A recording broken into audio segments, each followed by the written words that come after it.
watching Talking Point on StratNews Global. I'm Amitabh Revi.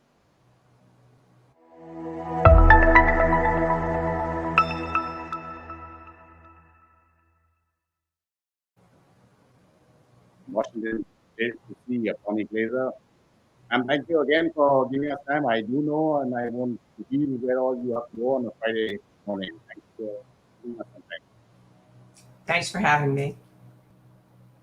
We spoke last, I think it was the end of July, and events then you had looked at in terms of the Trump administration putting pressure or ratcheting up pressure on China. I can't hear you clearly. Sorry. Can you hear me now? Yes, I can. Sorry about that. Yeah. Not at all. So I was just saying, when we last talked in July, you were talking about the Trump administration ratcheting up pressure on China with one possible aim that there could be no policy reversal if the incumbent in the White House changed, which it looks increasingly likely now with former Vice President Biden now taking the lead in Pennsylvania. How do you see the Biden administration, if and when it comes to the White House, dealing with China, which is one of the world's main problems currently? Well, I think that if Biden becomes president in January, the early days of his administration will be focused on domestic issues. The United States has to get control of the pandemic, and we have to focus on the economy. So rejuvenating the United States would be his number one task.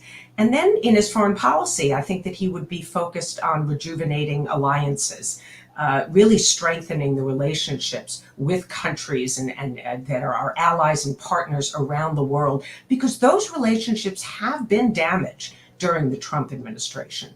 I don't think that that President Biden would want to engage with China while China sees the United States as somewhat weakened, because this would give Beijing an advantage. And I think that the Biden team knows that very, very well.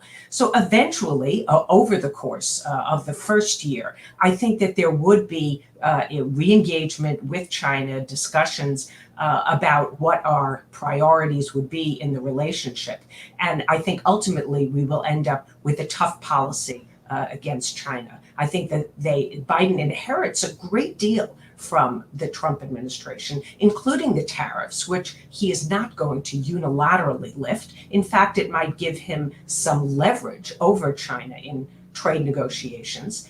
And I expect that there will be a policy review, an examination of everything that the Trump administration has done. Many of the elements of the Trump administration's policy toward China, I think, will continue. But the focus will continue to be on great power competition, but not necessarily confrontation that could lead to military conflict, but rather more effective competition, more consistent, part of a more coherent strategy, and one that relies on coordination and cooperation with other countries, because China is too much of a challenge for the United States to really take on alone.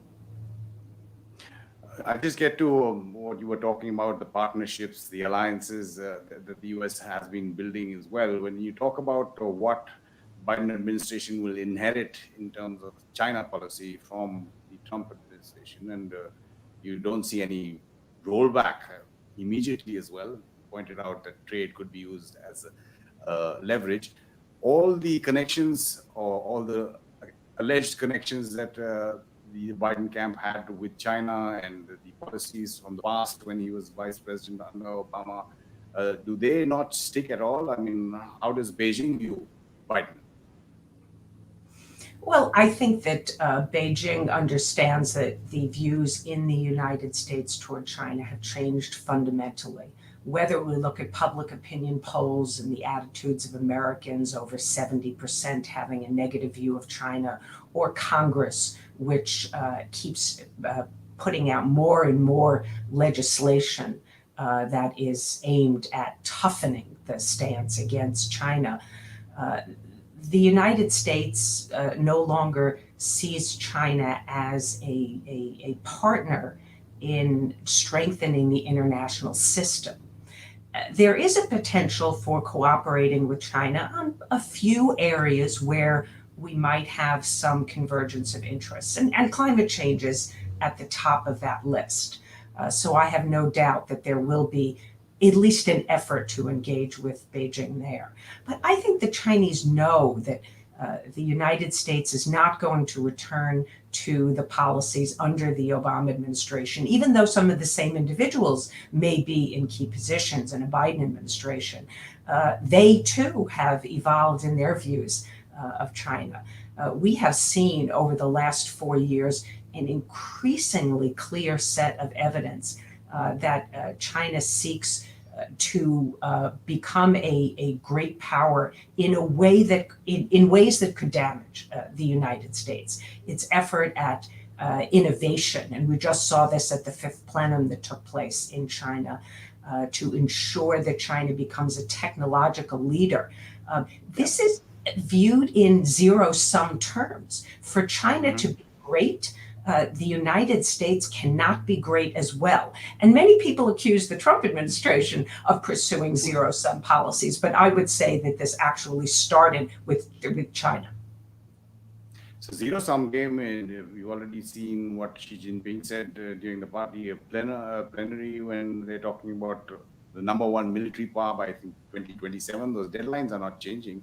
So China itself is, no matter what kind of policy the US follows or US in partnership with others are following, seems to be sure about its path that it's going to go down. So how does the world make it change course?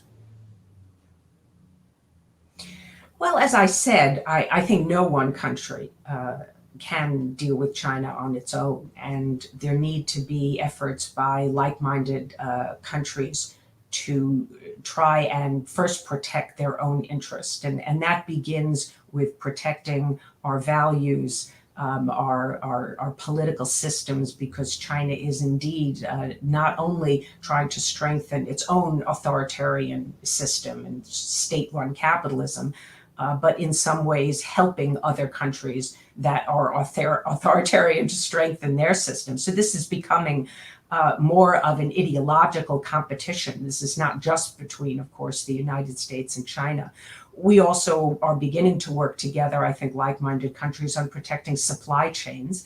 This is going to be very important in the area of medicines and medical supplies, as well as, of course, equipment for our telecommunication systems, 5G, which I think more countries are thinking twice about the implications of taking the risk of having Huawei equipment in their networks. So because of the fact that attitudes are beginning to change in many countries around the world, the prospects for greater cooperation, I think, exist.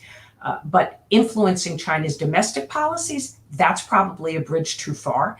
I think we should continue to speak out for human rights, for example. We must be critical of the internment that is going on in Xinjiang of millions of people. But I'm more hopeful that we can influence China's external policies than its internal policies. I'm just going to come to external policies. I just want to take Tanuj Abe Khanna, one of our viewers, who's asking a question. Will Biden be as indecisive and inactive on China and Pakistan as Obama was? Your thoughts? Well, I think that Biden has had an enormous years of experience in foreign policy. He was not calling the shots in the Obama administration. My guess is he did learn to some extent from his experience of being in the White House, because he was there during China's transformation as China became more assertive in the latter years of Hu Jintao's era, and then when Xi Jinping came to power himself in late 2012. And let's remember that Biden was traveling in China as well as in the United States with Xi Jinping, because the Obama administration decided that to create a channel between Xi Jinping and Biden before Xi Jinping came to power. So actually, Joe Biden has spent more hours sitting and talking with Xi Jinping than probably any other American, perhaps. So I think that he does understand China's ambitions. I would also say that any administration that comes into power today is going to be briefed thoroughly on all of the intelligence that we now have on what China is doing. Probably not all of this is public, but the assessments of our intelligence that will be inherited essentially by Biden, although he'll bring in some of his own senior political appointees. These assessments are not something that the new administration could ignore, even if they wanted to. We saw the 2+2 meetings that happened between the US and the Indian counterparts, foreign and defense, just days before the elections. Do you see any change in the US position vis-a-vis India, if there's a change in the incumbency in the White House? Well, I think the US-India relationship has been headed in a positive direction for many years under different administrations. Certainly, we can go back to the George W. Bush administration. Even before Obama, there was the U.S.-India relationship, I think, has become more cooperative. And there are many ways in which that relationship can continue to expand in the future. There's no doubt that the United States sees India as a pivotal nation going forward. It is a huge democracy, a country that is located very strategically, obviously sits on China's border and continues to have enormous tension periodically, as we saw earlier this year with China along that border. So India is concerned about China, I think wants to work with the United States, also with Japan and with Australia. We now see new momentum in the Quad that we had not seen until recently. So I think that this is a policy that the Biden administration would continue.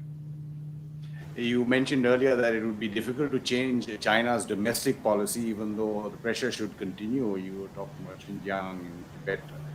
Externally, though, how do countries get together? You mentioned the Quad. Malabar, the first phase has currently ended. Second phase will happen on the Arabian seaboard a little later in this month. How important do you see that in signaling to Beijing that there are costs involved, and is signaling enough to change behavior? Well, I think that's a very important question because essentially China does not want to see a coalition build against it that could prevent its reemergence as a great power, the rejuvenation of the Chinese nation that Xi Jinping has set as a goal to be achieved by 2049. And if there are countries that get together and prevent technology from going to China, or even end up in military conflict with China, that will really set China back. So the Malabar exercise, to me, should be a signal to Beijing that these four countries are more concerned about China's behavior. And whether or not Xi Jinping will begin to reconsider his policy, my sense is that it will require more. I think it requires more in the South China Sea as well. We still see only really the United States conducting freedom of navigation operations. The UK did conduct one in the northern area around the Paracels, but we still have not seen other nations, although there have been joint exercises. There certainly have been cruises through the South China Sea. But I pay attention to what the Chinese say, and I note that there was an article the other day by somebody who he's a retired senior colonel in the PLA, who wrote in an article, other countries aren't conducting these freedom of navigation operations. So the Chinese pay very close attention to what countries are willing to do or not do, and particularly the extent to which they're willing to challenge China. They look at a country like Australia, and I think they're quite surprised that the Australians are standing up for their interests, even though there are costs that they have to pay. And we've seen those costs, the tariffs again being imposed across the board for Australia. When you were talking about South China Sea, the East China Sea, and that region, that part of the Indo-Pacific, how do you see the U.S. relationship with Taiwan developing, especially with China's aggressive behavior? There's been a lot of arms sale commitments that have been made, which are in Congress, and I believe even drones soon. How do you see the Taiwan relationship developing any different from the Trump administration? And uh, another question, which I think I know what you're going to say, but even in India, there was this thought that if there's a lot of uncertainty during the American elections, the Chinese could make moves, whether it was in Taiwan, whether it was again on the northern border, the border with Tibet in India, which you don't see happening. But how do you see the Taiwan relationship under a Biden administration? I think that the United States will continue to strengthen ties with Taiwan. This is a function of our shared interests, of course, our values, the important, again, strategic location of Taiwan. But it's also because China is putting more and more pressure on Taiwan. If I were in the Biden administration, I would advise that the Chinese back off of some of that pressure. In fact, there should be a very clear warning sent to Beijing. But also, maybe the other side of that warning is the opportunity of reassurance. And that means that if China were to ease off on that pressure, economic and military diplomatic pressure, that the United States would not perhaps have to conduct as many military operations as we are conducting around Taiwan. So we should be willing to reassure Beijing that if they back off, then we can, to some extent, back off of some of the things that we're doing. But when it comes to Taiwan's security, this is a long-term effort. Selling arms is something we're required to do by law. We must do to strengthen deterrence in the Taiwan Strait. If China believes that it can take Taiwan, it might miscalculate and might actually do so. So we have to bolster Taiwan's capabilities and the ability of the US to intervene and show that both Taiwan and the United States have the will to fight. And so there might be some changes around the margins in terms of how confrontational the United States is, or maybe just how public the US is, because under the Trump administration, some things have been done more publicly than were done under the prior administrations.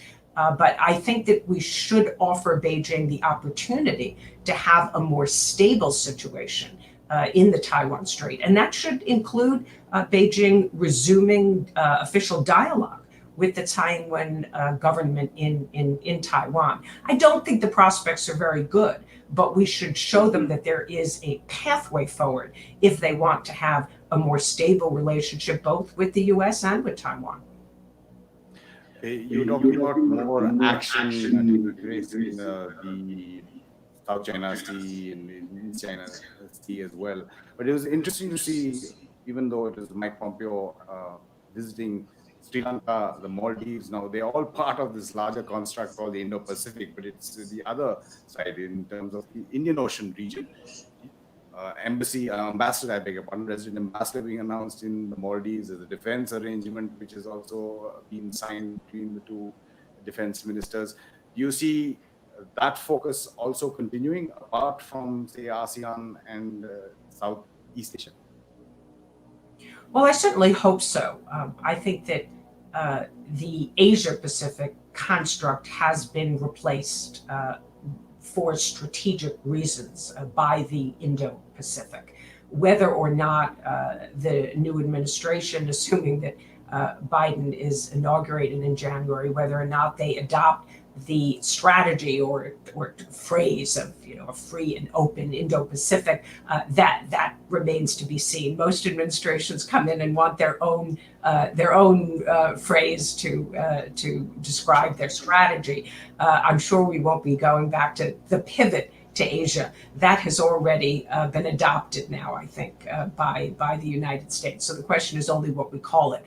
But I think that there will be important focus to areas around India, the Maldives in particular, but East Asia will also remain important, and Southeast Asia remains critically important for the United States. And there's an area where I think that the Trump administration has fallen short, especially diplomatically.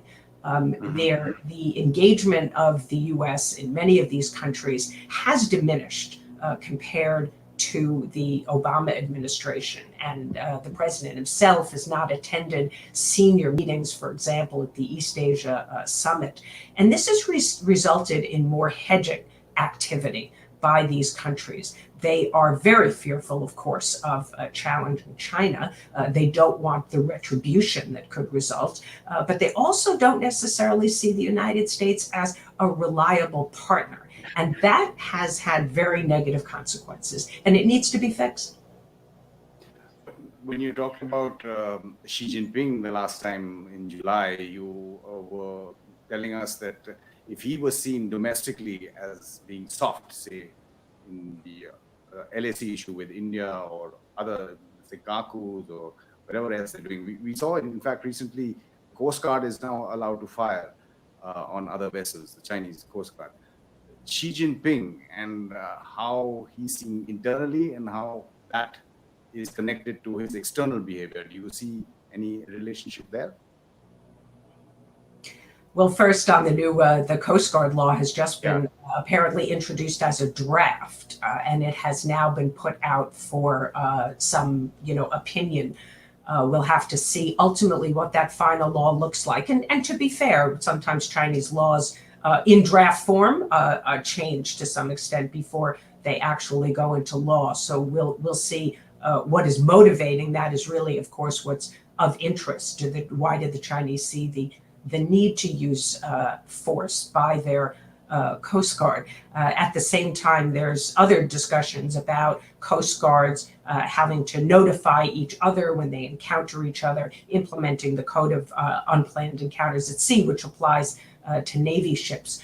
But to me, this is overall part of a trajectory of China's willingness to assert itself, especially in disputed areas. And this is, of course, the East China Sea and the South China Sea, the Taiwan Strait. These are the three maritime areas where China does not want to be seen as weak or making any concessions. And Xi Jinping has talked quite a bit about sovereignty. He has told senior US officials that China would never give up an inch of land. And that, of course, means water as well. It's sovereignty in maritime spaces, as well as sovereignty in areas, claims that they have along the border with India. So I do not expect that Xi Jinping, especially in this period, he's in the run-up to the beginning of what everybody expects will be his third term in office. The party Congress is in 2022, and Xi Jinping just doesn't want to be seen as weak. He certainly would not want to be challenged. So if there is any situation where China appears that its interest is challenged, I think it will respond quite strongly, and not necessarily, of course, with force. We see this with Australia, as mentioned earlier, the number of products that are now being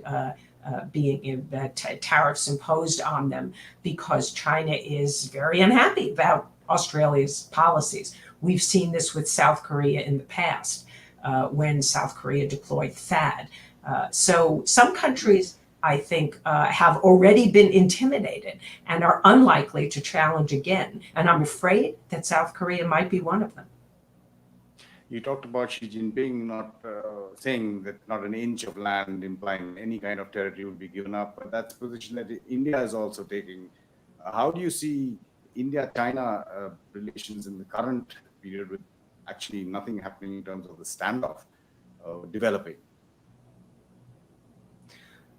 Well, at the moment, things seem to be in a somewhat stable position. It could change going forward, absolutely. I mean, I don't rule out the fact that there could be more skirmishes. I suppose that there are times of the year where it's very difficult to move troops and equipment in that area. So perhaps if the Chinese see it in their interests, they could put more pressure against India. But I believe that the Chinese don't want things to get out of hand, and they have seen an enormous negative turn in India's attitudes toward China. And as we talked about earlier, this Malabar exercise and the willingness to invite Australia demonstrates that Delhi has taken a much tougher stance and is willing to stand up to China. But I don't think that the Chinese want a large war over a period, large area of the border that could lead to real animosity, adversarial relations between China and India. And I believe that India doesn't want that either. Glaser, thank you so much for your insight and, of course, your time. It was an absolute pleasure. Thank you so much. You've been watching Talking Point. I'm Amitabh.